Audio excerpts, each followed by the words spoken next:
you all, The Brave Never Fall. Not every podcast with The Brave Never Fall is intentionally meant to be just a motivational, personal empowerment, inspirational type of podcast. Some of the podcasts are supposed to sound and feel as if you're just having a conversation with someone. I resonate with that in a way where I get the most out of being motivated by other people when I feel like people are talking to me personally. And everybody in this world is motivated and inspired and has passion that comes from a lot of different places. And each individual goes out into life each day equipped with the tools that they have and are influenced and inspired by people all the time in very unique ways, which is why being you is a very important thing. It's something that I think people don't think about enough, that reflection about who you are as a person, who you are as an individual, what your place is in this world, what you do to make a difference each day, your own personal impacts you have on your own personal life, as well as people who are close to you. Self-reflection, trying to figure out all the little nuances of life, and just bringing everything back to its core, which originally is always going to be you. Because when you wake up and you open your eyes, you're going to see the world through your eyes. No one else can do that. That's you. That's entirely you. Which makes life a unique experience if you just think about that alone. If you did nothing but just sit in a dark room and think, you're still doing something. You're still alive. You're still breathing. You're not doing anything. And when you think about it like that, it really makes it a different experience, the whole process of life and who you actually are. Because I know when I was a kid, I used to always think, who am I? What am I going to become? What are all the things that I don't know yet that are going to happen to me in my life? What's going to happen when my parents die? What's going to happen when I lose my job for the first time? How do people get these houses? How do people get cars? How do people make money? When you're a kid, if certain kids think about certain things and other kids think about other things, which again brings it back to you being an individual. Your thoughts are your thoughts, and you can talk to people each day. And like I said, going all the way back to childhood, you can talk to people all the time about what's going on in your life, but we're always excluding far more than we're sharing. If you shared every thought you had with somebody, you would make that person probably go insane. And that doesn't mean you're crazy. That just means it's too much information, and that person still has to process everything that's going on in their brain. And I think that's something that people don't think about enough, is that you have enough going on in your own mind not to get wrapped up in a lot of other people's lives to the point where you're taking on too much of who they are. And there's a word for that that's called projection on their end. But you're also, if they're projecting, you're receiving it. And you have a choice, regardless of what they're projecting, you have a choice to receive it and do with it as you wish or avoid it, depending on what you're taking in. We have obligations to people all the time. That's true. If you go to a job and you're in a meeting, of course, you got to take in whatever information is being given to you, but you showed up with an obligation. At that point, you have a purpose. There's other aspects of life where that's not so easily broken down into a category. If you're just out walking around and somebody invades your personal space with a bunch of information you wasn't expecting, and in some ways have no idea why this information has been passed to you, you suddenly feel like, okay, I need to make a choice for myself. Do I continue listening to this? Is this something I want to listen to? Do I have time for this? Does this fit into my routine? Is this breaking up my mental clarity? Who is this person? It's certain things just right there. Look at all the things that could go through your mind with someone coming up to you and saying something as simple as, hey, how are you doing today? I'm going to be doing this later on. Would you like to go? Just think about how many different things runs in your mind based on just that little bit of information somebody puts into your brain. I was called as a kid, and even now, they say you overthink everything. And that is very true. I do overthink a lot. But I felt like back when I was younger, I allowed that overthinking to cause me anxiety because my overthinking was in the category of worry. And it wasn't based on anything to turn all those thoughts into a positive thing. And on top of that, I had no outlet for it. See, people, when they project, a lot of times they're projecting because they want to be heard, or they want you to hear something, or they want you to know something that they know. They want you to be something that they are, or they believe you should be something you're not. And you can do that to others without even realizing you're doing it. And that's the tricky part I felt like about life in general. When it comes to your thoughts and your feelings, when does that moment come to pass where you're no longer in your own mind, but you're now projecting all your worries, all your fears, all your successes, all your accomplishments onto other people without even realizing it? And being yourself, again, getting back to the core of who you are. If you're aware of your thoughts and you're aware their effect on other people, if you choose to share them, you now have a power that a lot of people don't possess. And that's self-control. Self-control. Because you're making a choice, a conscious effort, not to disseminate all this information that you have running through your mind and you want to release it on someone else because you don't want it to be your burden. Depending on what it is, that is a heavy burden to carry. When you're holding all these thoughts in your mind and they're either positive or negative, you want to share them. We are human beings, and a lot of times we do. We want other people to know exactly how we feel. We want people to know exactly how we think, and we want people to sympathize and understand why we have these thoughts in our minds, even if we don't always understand them. So what does that say about us? We're also creatures of curiosity. We want to know what other people think about us because in some way that makes us valid. That validates our existence. When the right type of person validates your thoughts, how good does that feel?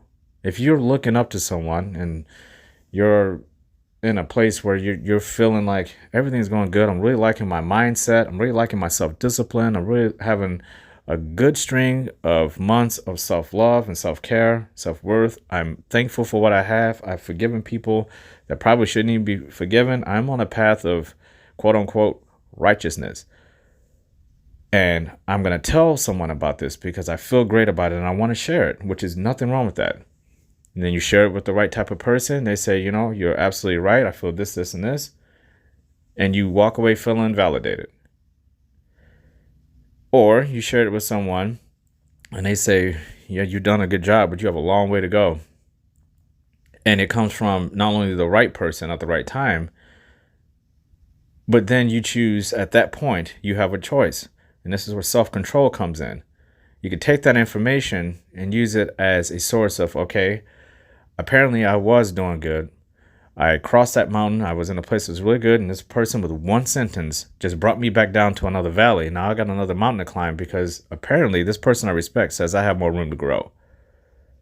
Self-control is knowing the difference between that and somebody putting you in a negative space where now you start to doubt yourself and everything that you work so hard crumbles and you feel like you're starting over fresh. There is always a freshness when you're trying to reinvent what's already there or recreate or add on to what is already there. The foundation you have already laid. There is always a place for growth. There's always a place for growth. And a lot of times when you share your ideals and your thoughts and how you feel with the right type of person, that person can say, okay, you need to add a few more things here. And then you have the negative people who say the exact same thing, but you don't get that sensation of, I need to add something. You feel like you hadn't added enough in the first place, or you need to take things away. And sometimes that's true. But that brings us back again to the core of who you are. No one really knows if you should take things away or add things on, but you. Because ultimately, the closer you get to self-love, and you get into a routine with self-discipline and you know who you are, and again, you've reached that mountaintop and you know, okay, I'm feeling good. This is a good spot. I've worked hard and I am really coasting right now in this good feeling. It's up to you to decide if that's where you want to stay, or do you think there's more room to feel even better than that? But what you definitely don't want to do is you don't want to go up a particular mountain, meet someone up there, or have some place up there, or something up there that's going to distract you, turn you around and knock you back down the hill or the mountain. Because you work too hard to get up there. You work too hard to get up there. And when you get up to that mountain, don't look down and say, okay, I need to go back down to go reach another one. You look at the mountain and say, where does this mountain connect to the next mountain? I want to keep going up. I don't want to go back down and get on another mountain. You don't want to go up and down. You want to go up, hit maybe a little bit of a valley, and then maybe go up again, or you just stay up there and say, this is good enough for me. I like it here. This is a good spot. I feel comfortable. There is absolutely nothing wrong with that. That's what makes a person an individual. That's what makes a person unique. That's what gives us such diversity in the world. Everyone is not on the same mountaintop. And there's nothing wrong with that. There's nothing wrong with a person saying, I'm comfortable here. I've said that. I think a lot of times, especially men, I wouldn't necessarily call myself a person who walks around grabbing people and saying, hey, I need to change your life. I am the type of person where I will help where help is needed, and everybody's different. And I'm kind of like a magnet. I draw people in and then I deal with them. I don't seek out people. And there's other people who are seekers. They actively are always searching for the person who needs the aid. And I don't do that. With me, I present things and people come to me. And I always tell people when they ask for my help, or they ask for some guidance or some wisdom or a little nugget of truth, some experience, I always tell them, the first thing you have to do is understand, even though you came to me, it has nothing to do with me. Whatever I'm about to tell you, there are things, there are tools to help you.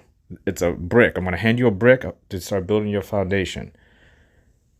But by no means should you take my story, how I handle things and how I do things, and try to apply them like a blueprint to your life, because you're going to destroy yourself. You cannot build yourself up by mimicking someone 100% based on what they tell you. The Brave Never Fall is all about that. All about the individual being connected with other people. You are an individual in this world. You are a core component of what this world is and what the universe is, if you want to think bigger than that. You are important is what I'm trying to get at. You are an important piece to this puzzle called life itself. Life itself cannot be defined as life itself without you being written into the story. If you think about that, that's a beautiful thought. Life cannot be defined as life if your existence is excluded from that term. Because you are a part of life. If you're breathing and you're alive, you are important. You are part of this story. And it is an incredible thing to think about. There's been so many people, trillions of people in the history of this world. Or I should say trillions of organisms is what I would like to say. Just countless organisms and living things that grow, things that have to rely on this world to survive, could not survive anywhere else. That connection, you're part of all that. But what's great about it is that you can be part of all that and still have a personal identity. That's one thing that is not looked at enough by people. You just really haven't embraced the uniqueness of you and how special you are as a person and why that is. What makes you special?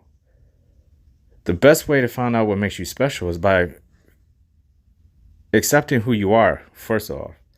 But once you accept who you are, learning and understanding and talking to as many different people as you can is a tool. But even if you don't want to do that, we live in an age of social media. We are all connected. There are so many things you can do to appreciate your own life. We're going to take an intermission, and just know as we go into this intermission, you are not alone. We're all connected.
the connection we have with other people is important. It defines who you are. Have you ever had a group of friends, and one of the reasons why the bond is so tight and so great, you feel like at that particular point in time, is because of the diversity of each person in that group of friends? Or if you have a bunch of coworkers and you guys all work well as a team, but if you guys were to hang out outside of work, you can't even imagine it. You guys are just too different. You all do so many different things. If you think about it, why is that?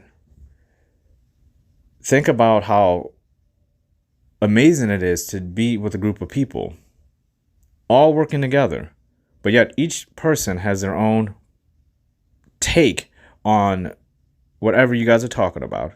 They have their own look. They have their own way of speaking. They have their own memories, their own background, their own desires, their own purpose. This person is its own thing, but yet you're connected through whatever it is that has drawn you together. A force has drawn you together. Life is so unique when it comes to that. And it's rich. That's one of the reasons why I take friendships so much differently than I used to. I used to look at friendships as, oh, this is a person that has similar interests. We like to hang out. We like to laugh. We like to talk. This person makes me feel good. I feel comfortable. I feel safe with this person. Same with a spouse. If you're married or you have a girlfriend, you get into that. The work environment, these coworkers make me feel safe. They're pushing me, healthy way of being pushed, and they're holding me accountable in a healthy way. They're not making me feel bad about myself. I just feel safe. I feel comfortable. And as time goes by, you start understanding, how come I don't feel this way with these particular people? Or why is my bond even stronger with these particular people? And unfortunately, a lot of those things have nothing to do with us as an individual. And I think a lot of the times dynamics between friends happen because one person is bettering themselves, another person is staying flat, or they're dropping off. It is very hard to stay with a group of friends, or even one friend that is going to stay on the exact same level you are for the rest of your life. There's going to, unless you guys are attached to the hip and do everything the exact same way, you're living together, you don't get married, and you guys are essentially espoused to your in your own right, except you're just friends. It is extremely difficult to keep a friendship up that way, because unless this person truly accepts you for who you are and is allowing you to be who you're going to be, and you're doing the same for them, it's hard. Because a lot of friendships, you do care about people, maybe too much sometimes. They may go and start a family. Now all of a sudden your best friend is married to someone, and that's their best friend. You're not spending much time with them. They have children. They have a career. Things happen. So you're going to have to get back to you and rely on yourself. You're going to have to be your own best friend. And that's hard to do. It's really hard to do. It's hard to think about, and it's not something I think is fun to think about. But it is something we have to think about, that no matter what happens, if all our friends decided to wake up and say, we don't want to talk to you ever again, you have to know you can make it alone. Same if you have a significant other, you're in a relationship, if that person tells you they're gone, you have to know that you can make it on your own. And it is no one else's responsibility for you to believe in that but yourself. Even though we're all connected, we still have to be a healthy individual. They always talk about the weakest link in a chain. You're only as strong as your weakest link. I believe that's true in certain aspects when it comes to human beings, but I don't think it is in all cases, because sometimes you can have a very, what somebody thinks is a weak link is someone else's hero. It's how you look at that person. And that's what being original is all about. I find that word popping up in my head a lot. Unique and original. Because being unique is one thing. But when you start really, really owning your individuality, and you accept the fact that you are a unique individual, you start becoming original. You start doing things where you're like, I have no basis of why I even do this stuff. It's just what I do. No one else can do this but me. And I feel that is a place that I have been working towards ever since I was that kid asking all those questions. I always wanted to be a part of something. I wanted to be connected with people, with places and things. I wanted to feel a part of life, but I also love the fact that I enjoy being by myself. And to this day, I still love being by myself. I used to be classified as an introverted person. I am not introverted at all.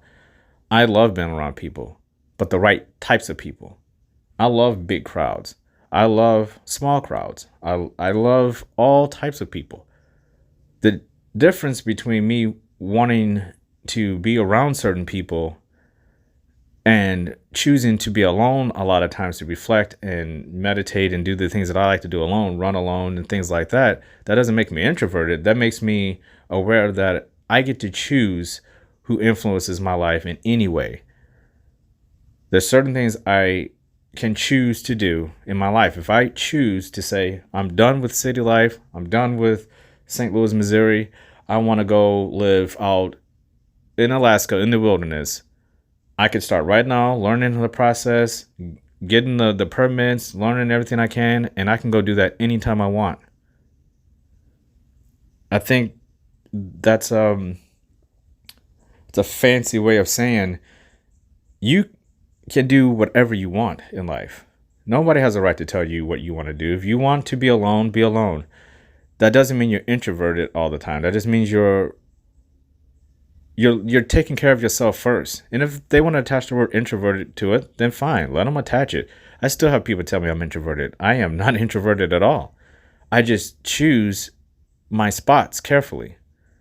I choose the people who I want in my life carefully. I feel like when you get to a point where you love yourself, you'll have a repeated line in your head, just like the stories you tell of all your failures.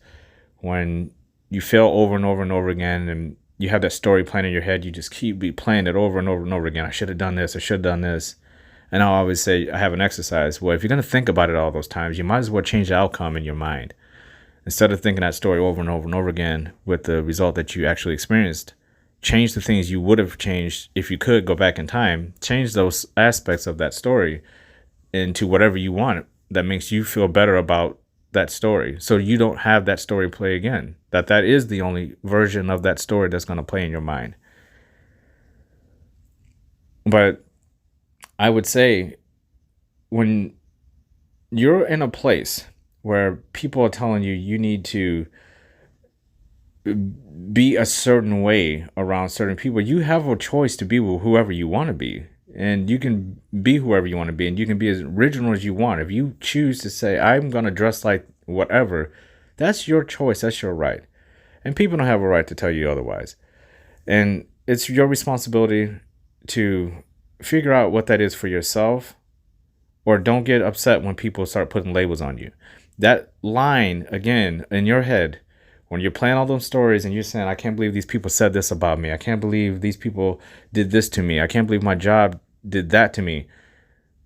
You can either change the outcomes in your mind and give yourself a different and better mindset, or you can start playing in your mind, I love myself too much to even care what these people think. They don't know me. Start playing that line in your head like ticker tape. I love myself too much to care what these people think. I love myself too much to work this job that everyone thinks I should have, but I know I can do better, and I'm going to go get the better job. I love myself too much to be in a relationship with this person who is trying to manipulate me, who is trying to make me do things I don't want to do, make me be a person I don't want to be. I love myself too much to let this continue. I owe it to myself to give myself the best opportunity to be original, to be unique, because you cannot be unique if you're getting pushed down and pushed back by life. And all these people who are out here throwing these projections on you, and they're trying to manipulate you. They're trying to tell you should do this. They're trying to tell you, well, this is more important. You should definitely be doing this. Oh, forget about that. I want to do this. I'm going to be selfish. I want you to tell me this, and I want you to do this for me. And then you have these other people who are telling you, well, why are you with that group? You should be with us over here in this group. This is better for you. This is just a little small example of what's going on. These things go on constantly on an endless loop in your life. These are things that are going to be constant that you're going to have to fight against every single day of your life.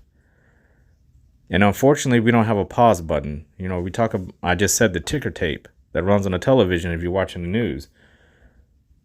Unfortunately, we don't have a pause button to stop it and say, okay, that's too much news for me right now. Our ticker tape just keeps going. I say, get off of that channel altogether. Get off the TV. Cancel the noise. Start creating your own dramas in life that are positive. Meaning, a healthy drama is... there's a show I used to love called... I think it's called Life Below Zero. And it was about the people going back to Alaska, which is why I guess this popped in my mind. Because I was thinking of this example. It's the people who live in the wilderness in Alaska. And they're in remote outposts. They're hunting their own game. They're living next to streams and rivers. They're going out and they have to hunt for the season, or when winter comes, when the real winter comes and they get snowed in, they have absolutely no way of commuting with anyone. They have no way of communicating with anyone, and they have no way of getting food unless they've caught it. They're screwed. They are screwed. They're remote. They're isolated. And I think about that a lot. Because a lot of times you can get that same exact experience here. And what they're doing is they're creating a drama for themselves. We watch it on the television and it's a drama, right? You're looking at it and you're watching these people go through things, but you're not going through it. You're sitting in your house with coffee and you're watching it. And you're like, oh, that's interesting. And these people are going through hell. But they put themselves there. They put themselves in a situation that was challenging, hard, unique, and original. Because they're the only ones who are doing their version of that. Even though there are other people around them who are doing the same thing, each one of their situations is unique to them. And to us, that is an uncomfortable drama. That's too much drama. Oh, he starving to death and doing it's just too much. But to them, it's perfectly fine. It's exciting. It's unique. It's original. It's who they are. And they don't care what you think about them. I love that about people like that. Those are the people I gravitate towards. Those are the people that I learn so much from. Because you want to learn who you are, go be by yourself for a long time. And do something hard while you're doing it. David Goggins says he found himself when he ran 100 miles for the first time with hardly any training at all. He was training 20 minutes on an elliptical on Sundays before he decided to run his first ultra race, which was a trial race to even qualify for the Hurt 100. He went out there and ran 100 miles, he ended up breaking his body down to a point where to this day, it's the hardest thing he's ever been through. And this man went through 3 Navy SEAL hell weeks on broken feet. And he said the hardest thing he's ever done was go through that trial run, 100 miles, and was done at 71, had nothing left. He thought he was done, and he ended up running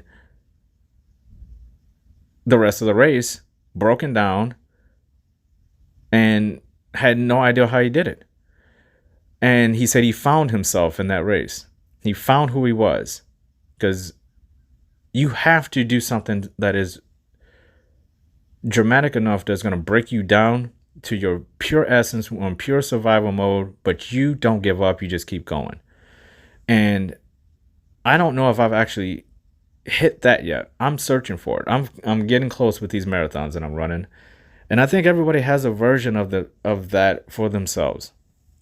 Something that would define them. And in that moment where this was the moment that I realized who I am.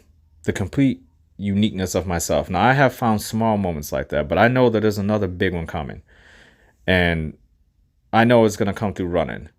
And it's great. It's a great feeling to know that you're working towards something that is going to bring you even more joy, even though to other people it is drama. It's hard. It's a unique challenge that they don't think they could do.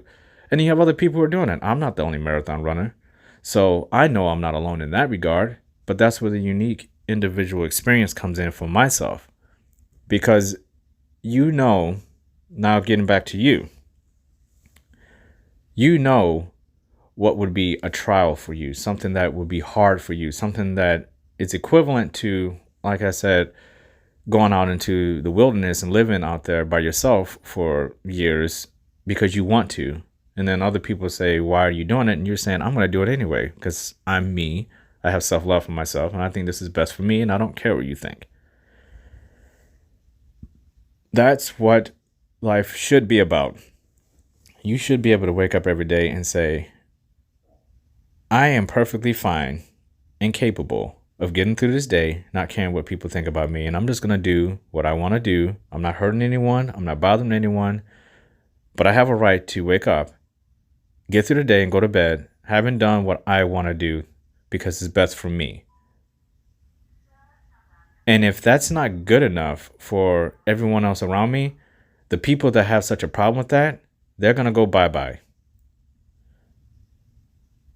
Because being unique doesn't mean everybody has to accept you, but the people who claim they love you, the people who say they're going to be there for you, if they have a problem with who you are, then you might want to question their loyalty when it comes to that. Now, if you're doing something that's detrimental to yourself, we're talking about healthy things here. We're not talking about if you decide, hey, I'm going to wake up and get strung out on heroin. Yes, that's your choice. But you can't fault people for wanting to stray you away from that. There hasn't been a lot of good outcomes from people who want to get strung out on heroin, or people who are breaking into people's houses, or people who are stealing from people. We're talking about healthy choices here. If you choose, hey, I want to get up and I'm going to worry about myself. I love to paint. I'm going to paint all day because I have the time to do it. And I know they asked me to go out and do this. And I know this person who I'm with wants to hang out with me today. But that's your choice and your right to do that. And anyone who gets upset with you about that, you need to question your relationship with them. Because being an individual and who you are first, having self-love for yourself, that oversees what everyone else thinks about you. Because you have to worry about yourself. That person who's complaining about it, who's getting you out of your comfort zone and making you do things maybe you don't want to do, they could go away at any point and look at the time you wasted where you could have been doing something you wanted to do for yourself. And then this person ends up leaving anyway, despite what they asked for you to do, and you did it, and it still wasn't good enough. That's a scary place to be in. That's a place that I feel too many people, a lot of people that I know, a lot of people that I haven't even met yet, that's one of the first things they always say to me. How do I get out of this cycle of being with people and doing things that I don't really want to do? I want to try this thing out, but everyone, I just feel like I can't do it. I have all these obligations for this person and I have to do this and I have to do that. I'm like, well, if it's really important to you, you'll figure it out. It doesn't mean you have to make such a drastic change in your life where there's this abrupt 90-degree turn and you shock everyone. Of course, they're going to be a little, people who are around you are going to say, where did that come from? And that's not really healthy for you either, because you need to think. That's where meditation and knowledge and wisdom comes into play. You know, before I do any of these things, like I just didn't wake up one day and decided I want to be a marathon runner, or I want to start the Brave Never Fall. These were planned out processes that I talked to people, I learned things, I figured out and tried and tested things out to see if it really was something I wanted to do before I committed to it. Because the last thing I want to do is waste someone's time. But as I vet things and people, then I start to invest time in them. Because the more you give time to any situation, you find out what you truly feel about that situation, or that person, that place, or that thing. And that's part of, again, being connected. Being connected is an organic process. There's nothing that happened in this universe that just was a left turn. Everything was a build-up. Everything was a slow build-up. The earth is billions of years old. And just think about how long human beings have been on this planet. I mean, we talk about modern humans, but we've been on the planet for thousands and thousands of years. Still evolving. You think about the animals down in the Marianas Trench, the deepest part of the ocean. Millions of years untouched evolution. They have no reason to evolve because they've been down there so long they haven't even seen the sun in millions of years, these animals. Everything needs time to play itself out. You don't have to make quick, rash decisions based on what other people barking down your neck or telling you you're not who you're supposed to be. You are you. And you should embrace and love yourself enough to know that you are unique and you should be the most original version of yourself as you possibly could be. You should be surprising yourself as often as you can by gaining knowledge and being a person that you would actually like to hang out with. That's what it's all about. Again, being your own best friend first, and you'd be surprised how everything else around you falls into place. If no one has told you this today, I love you. You deserve to hear that. Salute to you all. The brave never fall.